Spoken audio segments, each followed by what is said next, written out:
Are you ready to get turned on again? If you're in your 40s or in a long term relationship, then this might be the episode for you to listen to. If you're a woman who's on a path of healing and transformation, it's time to live your heart out. My name is Nancy Ma, and I'm a physiotherapist, a family woman, and a dreamer just like you. Join me each week as I share a way of living where you'll feel more alive, vibrant, and free. I am Nancy, and I am a physiotherapist and heart-on life coach, and I've invited my wonderful husband to join me for today's episode. Did you say hard-on life coach? Yeah, I am a heart-on life coach. Okay. That means that I lead with the heart, and I've invited you to make this conversation a little bit more exciting, but also to give the male perspective of what it looks like to feel turned on again if you are approaching your 40s or in your 40s and beyond. If you're in a long-term relationship or marriage where sometimes the fire has fizzled out, then this is the conversation to tune into. So welcome, babe. Thank you. It's very hot here. The fire is definitely not out. Yes, and thank you for being here. So the question I get asked often is, how do I get turned on now at this phase of my life, whether they're in their 40s, 50s, 60s, or if they've had kids and they just aren't into it anymore, or they just are just starting to lose their sex drive and their passion, and they want to know, how do I get turned on anymore? What would you say from a guy's perspective? I don't know. I mean, from my perspective as a woman, I feel that men don't ever lose that drive. They're always turned on. They always want sex, or maybe that's just my naive understanding of it. It's definitely sometimes like a challenge, a creative challenge to keep things fresh and spicy, if you can call it that. I find that you encourage me to do these types of things, but when I'm like doing my own things, like independently, going out, hanging out with my own friends and doing my thing, like going to the gym, playing sports and stuff, spending that time away from you allows us to have that space to really, it might sound corny, but to miss each other. Right. Like we live together in this house. We have 2 kids together, and we both work from home. And we both work from home. So it's creating that space that really allows us to kind of miss each other and see each other thrive in our own, I guess you could call it arenas. Element. Yeah, element. Yeah. But I like arenas. But I find that really helps. Yeah, and the reason I encourage you to do that is that I find that people have a hard time getting turned on by someone else, but really it's because we have a hard time getting turned on by us, for ourselves, if that makes sense. Where, like, what are we doing to light ourselves up? And this goes beyond in a sexual context. I'm talking about, like, what turns you on to life? Like, what makes you feel alive? What are you excited to do? Do you have confidence in yourself? Do you feel brave enough to try something new? And if you're not engaging in endeavors where you're challenging yourself, where you're feeling passionate, where you're feeling alive and energetic and vibrant, then how can you be turned on by anyone else, right? So, how I answer that question with the clients I work with is really start with, like, can you turn yourself on? Like, don't look to your partner to turn you on, because if you don't have a clue, they're going to be like way, way lost out there, right? So it's, can you turn yourself on? And again, like, beyond the sexual context of can you stimulate yourself or touch yourself in the privacy of your own bedroom, which is important to do as well. But before we even get to the bedroom, like, what turns you on to life? Like, what gets you excited? What gets your heart racing? What gets you nervous about stuff? Or what makes you, like, not sleep at night because you're just so excited about something coming up ahead, right? So when you can figure out those things about what turns you on, then you can turn yourself on, and then you can look to your partner and teach them how to turn you on. And as you said, babe, I find that when we are both doing our own thing, like Brian used to leave me after we got married. We got married and he was like, I'm quitting my job as a physiotherapist and I'm going to go work a job that I really like, which is doing sales, where he gets to work outside all day and talk to all these people. And he would leave me for like 4 months of the year pretty much, and we wouldn't see each other for 4 months. Like first year of marriage, he's gone for 4 months at a time. And I was really upset about that. But what that allowed us to do was you got so turned on by life because you're doing your own thing, you're in your element, you're doing sales, you're crushing it, you are meeting all these people, all these coworkers are looking up to you, and you just come home so electric. Like our sex life would be on fire whenever he came home because he was just in his element and he was doing his thing. And it was just, and we missed each other. We had that space. And in the meantime, I would spend that time going out with my girlfriends or my cousins, and we would travel. I'd go to New York City, or I would take courses, and I would do things where I could feel like alive and vibrant too. And so when we came together, we were both like turning ourselves on, doing our own thing, and then we'd come together. And now it's like, oh, share with me what were all the things that you did, and I would share with you all the things that I did, and we'd have this space, and we'd come together as two separate beings, lit up. And so when we came together, that's how we were able to turn each other on. Yeah. Yeah. So I mean, just recently, I took a solo trip. What was it? 9 days. Yep. 9 days. Went to Arizona just by myself. Went to a retreat, and just really dove into inner peace. Like you're talking about like, oh, what am I gonna get excited about, all this stuff. For me, I find the more present I am, the more like peaceful I am inside, not thinking about the future or the past. Like that's when I'm really grounded, and my foundation is strong, and I find that when I come back as that solid rock that I am for this family, you're like more attracted to me. And I don't do it on purpose. It's just I enjoyed that kind of stuff. And then like right after, like a week after, you went to like Mexico by yourself and visited your friend. So that was really cool to have that space, because these long-term relationships, they can feel like a grind sometimes, especially with kids, like just whining and going crazy sometimes. And it's it's important that we set an intention to take time for ourselves so that we can recharge, because I solely believe that if your cup is like empty or half full, it's really hard for you to fill other people's cups, especially when it's your kids or your loved ones. It's like you would like to, but it's hard for you to do that if you don't feel fully like at peace with everything. I find that's another element that's important. Yeah, for sure.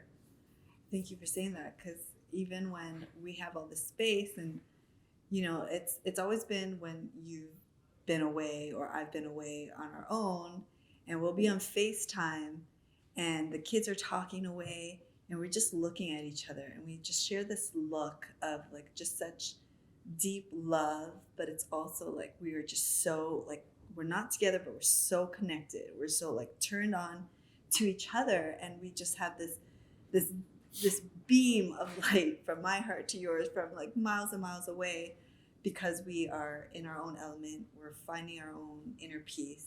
We feel grounded. We feel safe within ourselves. I think that's what's important about finding inner peace. Right. And that way we can connect to someone else from a more grounded place, rather than from a place of, I need you to do this for me. I need you to fill my cup, or I need you to turn me on. It wasn't always like this though. We used to do everything together, and we were like almost stuck together by the hip. Like we went to high school together, we went to university together, and there were some rocky moments. Okay, so don't get us wrong here. Like it wasn't always like this. And so what that brings to mind is it takes two to tango. The communication has to be strong about this kind of thing, because men generally don't open up and talk about these things, and we're not very good communicators, the stereotype says. So it's like that's an element for sure. Yeah, and so that's a question I get asked a lot, is like, can you even get the spark going again after being together for so many years? And because we've been together since we were basically kids, our relationship is strongly grounded on a deep sense of love, respect, and friendship first. And so there's this balance between being friends and being passionate lovers. And so we found that when we spent so much time together as friends, we loved doing everything together. We'd play chess together and Scrabble together. We'd go to each other's classes. We'd go to the bathroom together. We would just do everything together, that we just loved being around each other. I ended up learning to love his music, and he ended up learning to love my music. And we almost just kind of became one person. And we just became so comfortable in that we did lose the spark in our relationship a few times. And that's normal. It's normal to let that spark fade a bit so that the friendship grows. But then we became too comfortable. And so what we had to do the work. We had to, like you said, put in the work and also communicate with each other so we can get that spark going, so we can start to feel alive and passionate and all that stuff. Yeah, doing the work is sometimes difficult, because it requires you to open up and try different things, even like sharing a fantasy with you. That's like a very vulnerable thing, right? So you got to be grounded. You got to be at peace with yourself to be strong enough to share those kinds of things. Yeah, so that's one way to, I guess, get that spark back, one of the ways at least, is to do something new and to see something different, have a vision for yourself in your relationship for something different. And, we can call it a fantasy. I mean, sometimes they are. And sometimes it's just a dream of like, what do you see for yourself in your relationship that's beyond what you have now? And so we can grow together to make that dream happen, whether it's going on a trip together, a getaway together, or, buying the next house, or how we want to raise our kids, just seeing this life beyond what it is.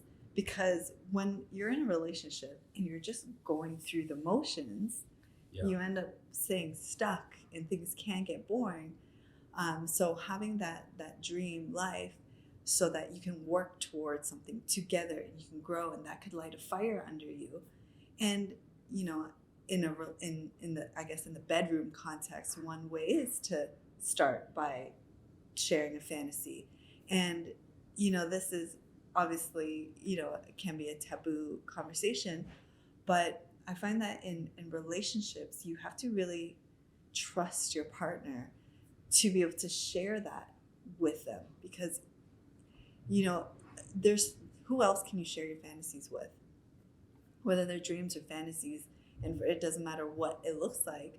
You have to feel safe enough to share with your partner so you can even explore something like that. And that's one way, I think, to get your spark going. Well, I mean, taking that a step further, before you can really trust your partner, you got to really trust yourself. And that's why I keep going back to this word. I mean, even my shirt says, find your inner peace, with the peace. So it's really about that, doing that work. Sometimes it's uncomfortable, but, as men, because we've been trained and conditioned a certain way, in order to open up, that's a very difficult thing sometimes. So it's just about working that muscle, going to the gym with the. So why do you find you keep going back to finding inner peace when it comes to the conversation of finding that spark or that passion? Why is that so important for you? Well, because to me, if we're always just living in the past or living in the future, we're not really here, right? And in order for us to like feel fire and passion, we have to be like present, you know, for whatever it is that we're engaging in. Even in this conversation, if I wasn't present, like now, like you would like notice, right? Like I wasn't looking at you. I wasn't like I zoned out. Right. So in order to be passionate, you know, like when I'm playing badminton or squash or volleyball or whatever, like I'm zoned in. Right. You're in the flow. Right. Got it.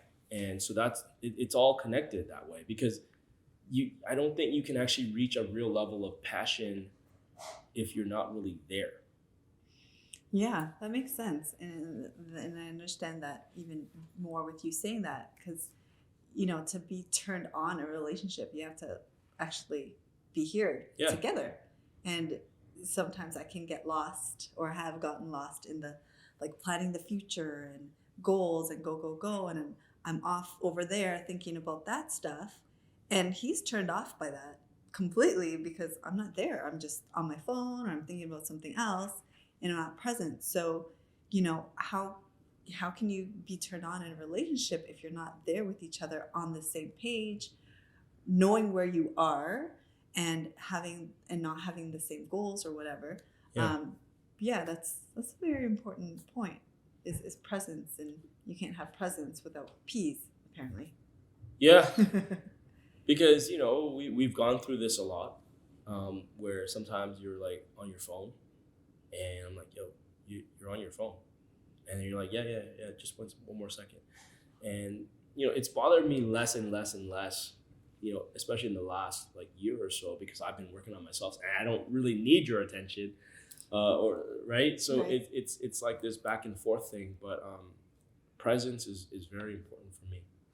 Mm-hmm. Yeah, that's a big way to get the spark going on in your relationship, is just being together to light that fire. So I guess the question I get asked too is it possible to go back to the honeymoon stage or honeymoon phase in a relationship? And can I have that all the time? You know, I think that, well, definitely it's possible to get to a honeymoon phase.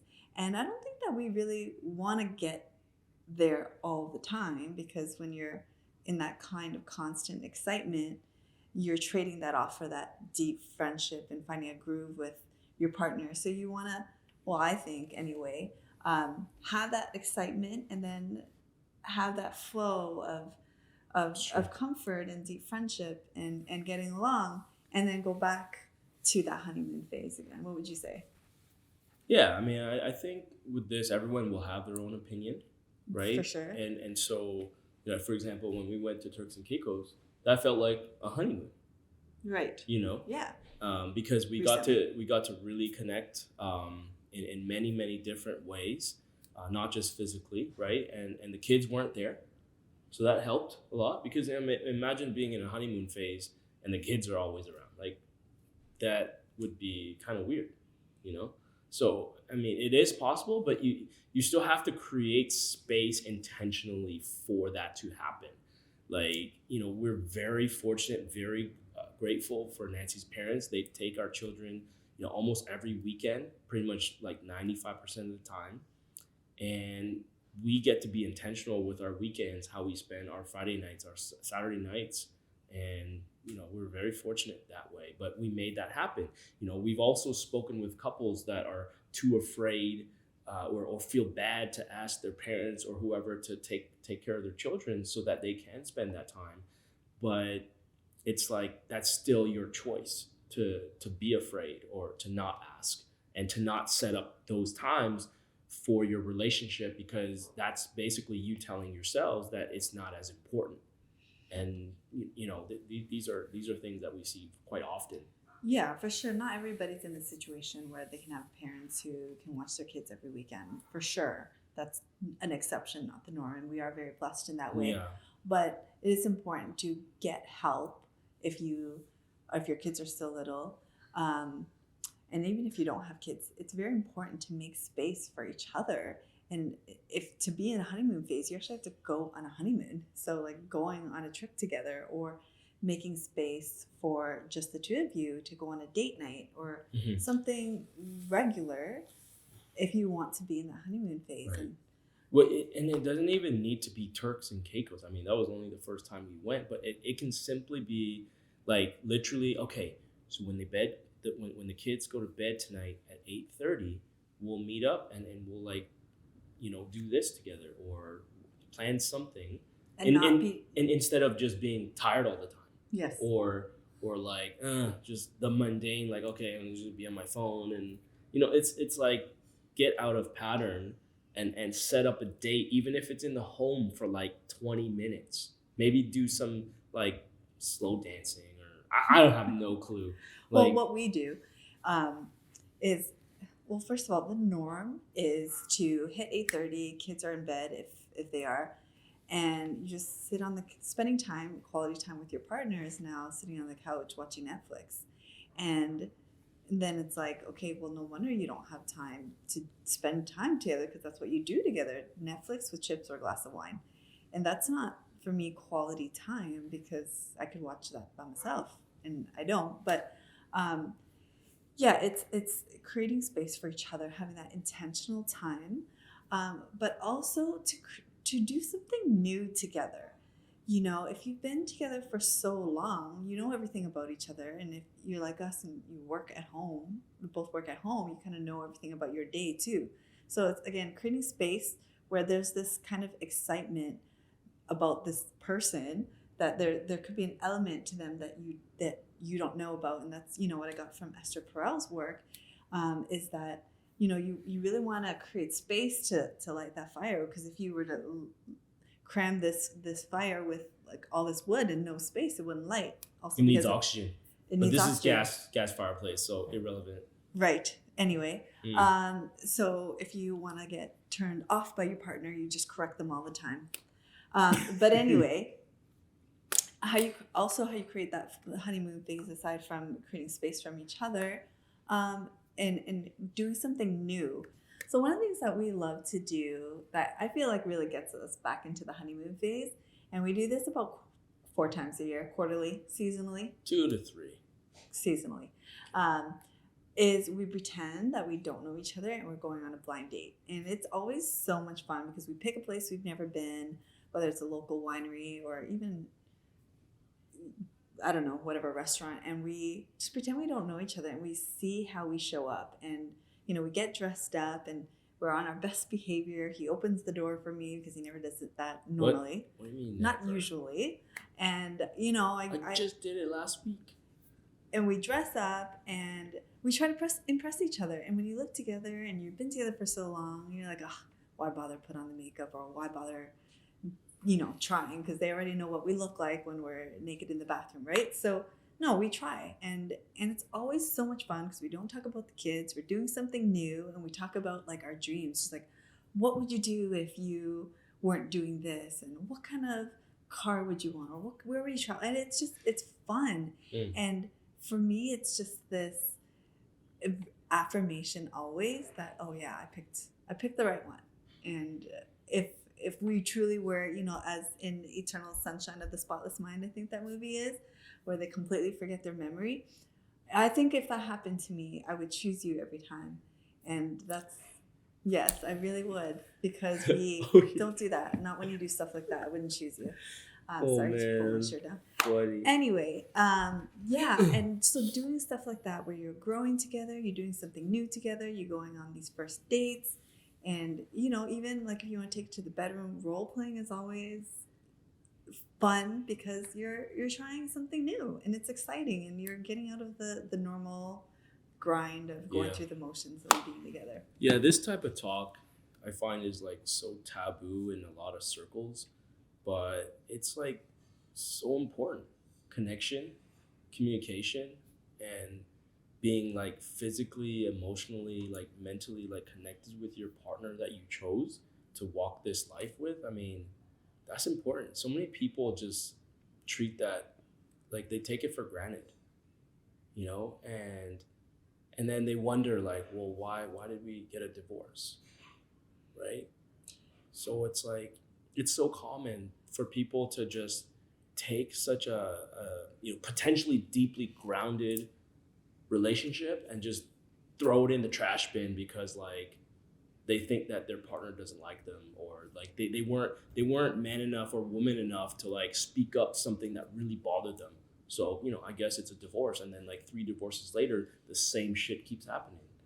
Like, Yeah, I mean, I would say that some people do try. I wouldn't say that it's just a matter of people give up so easily. I think people do give up, but often it's at one person in the relationship doesn't want to grow. They don't want to do the work. Yeah. They don't want to have the hard conversations. They don't want to hear that they weren't doing a good enough job. Right. And so what one person does give up, and if one person's not willing to grow and put in the work, it takes 2, and work on the relationship, then the relationship will fizzle out. Yeah. And I think that when couples do ask, like, so what's my next step? Like, I don't want to end up like one of those relationships where 5 years in or 5 years later we're getting a divorce. Like, I want to have a thriving relationship with my partner. How do I do that? And I think, what I would say is, first you start with getting them to listen to this podcast episode together.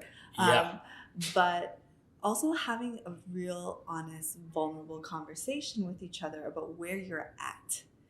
Because often we're not on the same page, not you and I, but couples, when you're not on the same page, you can't really turn each other on because you are in different places, right? So having an honest conversation about where you're at, and then where do you want to be? Where do you want to go? Because if you find out your partner wants to go over here, or it's often the conversation is, no, I'm fine, I'm happy where I'm at, and one person wants to be here, then you have a conversation about, okay, so we don't want to go in the same direction. What do we do from there? And just having that first honest conversation and be willing to have ongoing conversations to be vulnerable, to want to grow, that's a really good place to start. What would you say? As you were speaking, I mean, that sounds all good and dandy, but sometimes the man, and I don't know all men, but sometimes the man doesn't really want to have these deep and vulnerable conversations. They would just rather go to their man cave, curl up, and hide for a bit. Do they curl up in the man cave? I don't have a man cave yet, but right. But I'm just saying, if they're a man, do they curl up? Yeah, they just kind of shut down. They kind of shut down, and they think that like having these conversations threaten them, as, So it's like, maybe mostly it's women watching this, but it's like, it can't be. I'm not really. So what would you say then? Because I would agree that that's more likely the norm, at least with the clients I work with. It's always the woman who says, I want to do this, but my husband doesn't want to be healthier. He doesn't want to work on a relationship. He thinks we're fine. Our sex life is fine because he's okay with just rolling over, being done, and going back to sleep. I'm not okay with that. So what would you say as a guy, and this is really why I invited you here, is like, what do you say to a guy who's in that position where his wife... well, this is pretty extreme, but like... It's not extreme, it's the norm. No, what I'm about to share, it's pretty extreme, and this is why I knew, I was given hints to why I wanted her as my wife, at 14. She doesn't accept my bullshit. Like that, like right there, It's true. I do. Like full stop right there. Like whenever I go into just lack or fear and operating out of that space, which is the opposite of inner peace for me, she just calls that shit out, and it's real. Like, it's like, I will not accept this, something along those lines. And then I will have to, step up, really like get into that place where I can show up in a more beautiful way, or like Yeah. So you're right. I have learned to... It's extreme. I'm telling you, like, this is just the truth of what happens. Yeah. And the reality is that you have to start with having an honest conversation, and it's hard for both people to be honest. And I think what happens is is the woman in the relationship often will back down and say, well, he doesn't want to change. That's fine. I accept him for who he is, or at least tolerate it. And I think that's where you do have to be honest with yourself. Can you really accept this the way it is? And if you really want change, and if you want your relationship to be more vibrant and passionate, and you get to that honeymoon phase, you have to really make that decision of, do you want things to be like this for the next 10 years or for the rest of your life? Or do you want things to get better? And if you do want things to get better, you have to really distinct between, okay, I'm willing to accept you as you are. I'm not going to try to change you, but I know I'm doing this and I'm growing in this direction. And if I do that, are you really okay with staying still? And I think if any person in the relationship can say that, the other person's really forced to look in the mirror and say, am I really willing to stay the same while my partner grows and does all these amazing things that I'm going to be left behind? And having those conversations, and admittedly, I didn't have them with a lot of tact. It was a lot of ultimatum giving in our younger days. But because when I saw something that I wasn't happy with, I would say, hey, look, this is not right. It's take it or leave it. I'm going to go over here. And he always came out. And for sure, that's not the tactful approach, and that's not actually very effective. But what was effective, it was me knowing my own boundaries of, I know I want this, and I'm willing to go here to get it, and I'm not willing to sacrifice, low energy, my sexual appetite, or whatever we call it, because you were willing to stay small. And it worked both ways, for sure. Like, there were times where we would have arguments where I didn't agree with her for some bullshit that she came up with, and I'll be like, yo, you gotta fix this crap. Yeah, so not saying it like you don't want to start your conversations like that. We did used to talk to each other like that, but we have learned to approach it with love. And so the conversation really should sound like, hey, like let's talk about where we are, and I want to share with you where I want to go and I want to be, and being honest with, maybe you're not happy with this level of passion or lack thereof in your relationship, and having that conversation and really be willing to be vulnerable and be open to hearing vulnerability, because sometimes it's hard to hear that you've hurt your partner and you don't want to hear it, so you reject it. And I know I've hurt him many times in a relationship. When he tells me, I'm like, no, what do you mean you're hurt? You're a man. You shouldn't feel hurt. And so there can be some of that when you're having these vulnerable conversations. But just starting with that, it might not be the prettiest of conversations going at first, but starting there. And I think that, any relationship with the right intention and the right space can really grow no matter what phase you are in. And so that you can have that fire, that passion, that honeymoon phase, or whatever it is that you're looking for, so you can get turned on by each other, not just now, but until you die. I really want to be having sex until I die. Maybe even that's the cause of death. No, I'm just kidding. Yeah. Final thoughts? Yeah, for some reason, as you were speaking, I find that, like, as we cleared resentments, things started opening up and we started feeling safe around each other. And it's like when we were more like truthful and honest with ourselves, we're able to like go into these kind of conversations. And I really feel that has helped. We've done a lot of healing and a lot of growing.